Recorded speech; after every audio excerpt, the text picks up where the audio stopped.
Hey super awesome stampers, it's super awesome stamper Shirley. I'm an independent Stampin' Up! Demonstrator and I would like to share with you how to create this easel card. It mails flat like a normal card would, and to set it up on their table or desk they just prop it up against the button and the crisp cantaloupe circle, and it provides a fun little fancy fold. So I'd like to share the tips and tricks I learned along the way to create this card. So let's get started.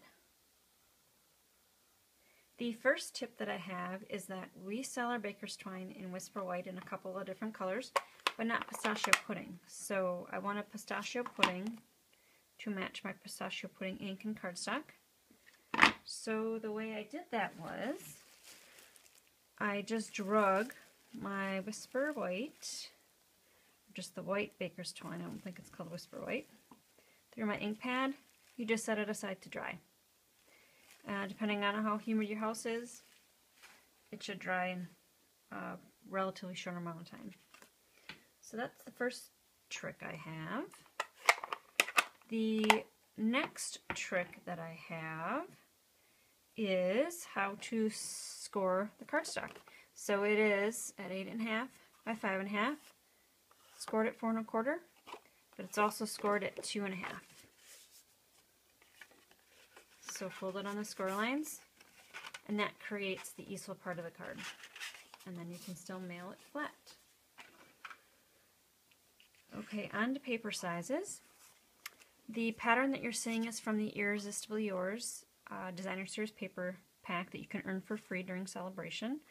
I colored it with pistachio pudding ink, and I'll do that in a second when I clear off the work surface here. So this is cut at 5 1/4 by 4 inches, and then this bottom piece for right here is cut at 5 1/4 by 1.5. Crisp cantaloupe strip that I snagged from my scrap pile is cut at 5 1/4 by 1 inch. Two other little strips I snagged from my scrap pile, right here and right here, 1/2 inch by 5 inch.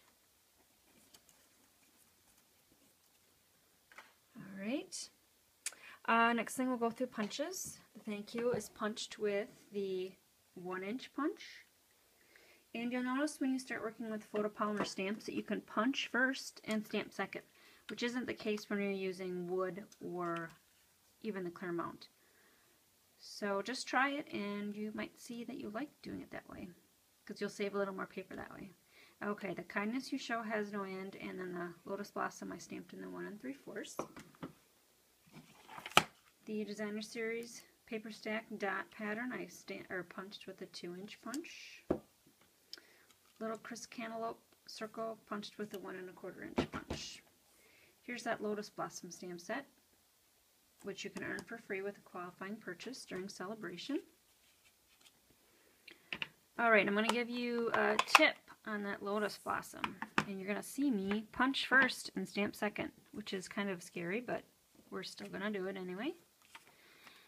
Alright, so you want to pick the one that is labeled 1 on your stamp pad, stamp it at full strength.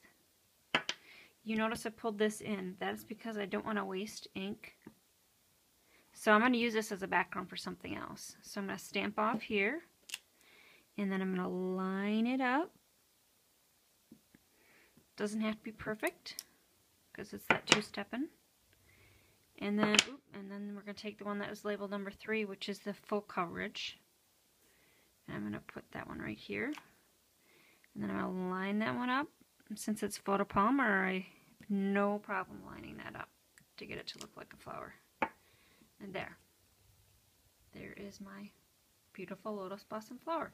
And then I'm going to use this as a background on something else. So not wasting my ink and maximizing my stamping time. Alright, a few other things that I used would be the In Color sequin assortments. 750 sequins in this packet, of the 5 different colors: that crisp cantaloupe, pistachio pudding, baked brown sugar, and coastal cabana, strawberry slush. So I used 5 of them throughout the card.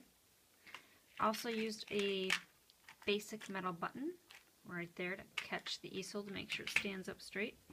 And then the last thing that I'm going to do, I'm going to move this out of the way. I'm going to show you how I have to walk away and get the brayer, sorry about that, how I inked up the paper. So I just re-inked my ink pad, used the brayer, and what I did was I'm going to ink the whole sheet, and then I will cut it second. I think that is a more efficient way to ink the patterns that I need instead of cutting it first and then just inking what I need, because I'm going to use almost the whole sheet for all these cards. So you can see that I actually do need to re-ink. I have used this a little bit today.